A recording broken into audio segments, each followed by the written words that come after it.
எல்லாருக்கும் வணக்கம். Cheese kitchen click பண்ணதுக்கு ரொம்ப நன்றி. ஸோ இன்றைக்கி சீஸ் கிச்சன் சேனலில் வந்து தலப்பாக்கட்டி சிக்கன் பிரியாணி தான் பார்க்க போகிறோம்.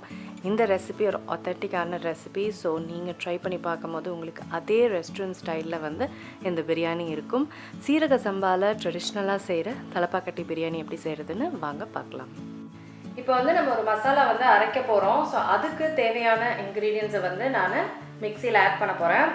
பச்சை மிளகாய் நான் வந்து இன்றைக்கி 400 கிராமில் செய்ய போகிறேன். ஸோ அதுக்கு 2 பச்சை மிளகாய் எடுத்திருக்கேன். அதுக்கப்புறம் பூண்டு, இஞ்சி, அதுக்கப்புறம் சின்ன வெங்காயம், அதுக்கப்புறம் கொத்தமல்லி, நல்ல கையடங்க கொத்தமல்லி, அதுக்கப்புறம் புதினா. இதுக்கு ஆக்சுவலாக வெங்காயம் இருக்கிறனால நம்ம அவ்வளோவா தண்ணி சேர்த்து அரைக்கணுன்ற அவசியமே இல்லை. ஸோ இதை வந்து நம்ம நல்லா மையாக அரைச்சிக்கணும். ஸோ இந்தளவுக்கு நல்ல மையாக அரைச்சிக்கணும். இப்போ அடுத்ததுக்கு பிரியாணி மசாலா. அதுக்கு நான் வந்து மிக்சியில் பட்டை சேர்க்குறேன், அதுக்கப்புறம் கிராம்பு சேர்க்குறேன், ஸ்டார் அனீஸ், அதுக்கப்புறம் ஏலக்காய், ஜாவித்ரி, கல்பாசி,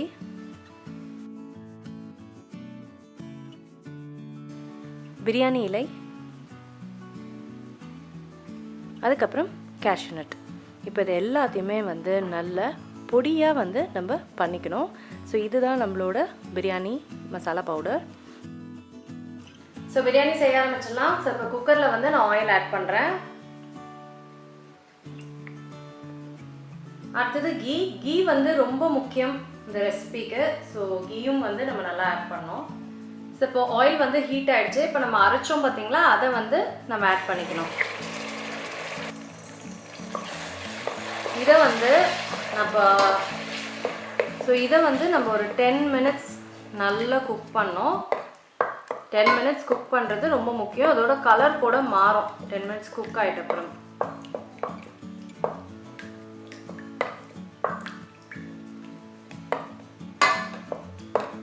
ஸோ கலர் பாருங்கள் எந்த அளவுக்கு மாறிடுச்சுன்னு. ஸோ டோட்டலாக நான் வந்து 10 to 12 மினிட்ஸ் இதை குக் பண்ணியிருக்கேன்.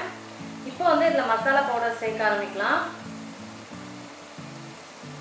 சில்லி பவுடர் சேர்க்குறேன், கொத்தமல்லி தூள், சீரகத்தூள், அடுத்தது அரைச்சோம் இல்லைங்களா அந்த மசாலா, அடுத்தது கல்லுப்பு. ஸோ கல்லுப்பு சேர்த்தேன், அதுக்கு அடுத்தது தயிர்.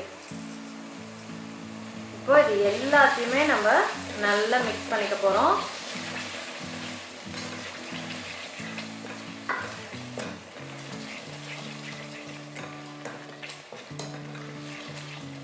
இப்போ இதை வந்து நான் இன்னும் ஒரு 10 நிமிஷம் நம்ம குக் பண்ண போகிறோம்.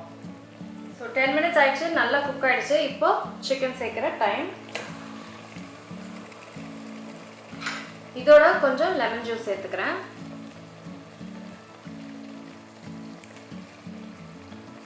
இப்போ நல்லா மிக்ஸ் பண்ணிக்க போகிறேன்.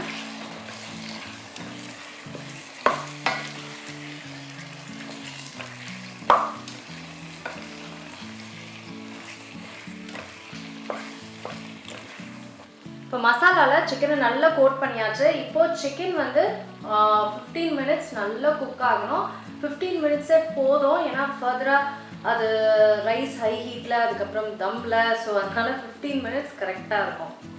15 நிமிஷம் ஆயிடுச்சு. இப்போது தண்ணி சேர்க்குறேன்.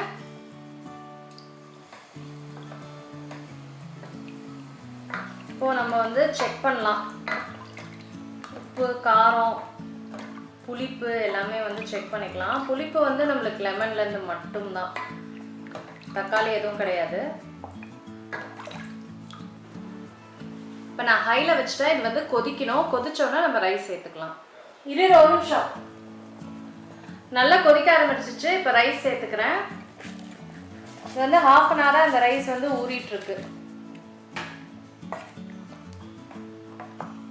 இப்போ அதை நல்லா மிக்ஸ் பண்ணிக்கலாம். ஸோ மிக்ஸ் பண்ணிவிட்டு இப்போது நான் இதை வந்து 2 விசிலுக்கு நான் வச்சிட போகிறேன்.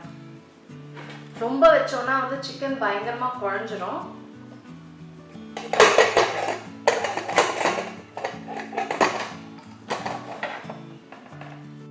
ஸோ அவ்வளோதாங்க, தலப்பாக்கட்டி பிரியாணி, சிக்கன் பிரியாணி ரெடி ஆயிடுச்சு. கண்டிப்பாக ட்ரை பண்ணி பாருங்கள். இந்த சண்டேக்கு செம்ம டேஸ்ட்டாக சூப்பராக இருக்கும். நான் உங்களை சீக்கிரமாக அடுத்த வீடியோவில் சந்திக்கிறேன். வணக்கம்.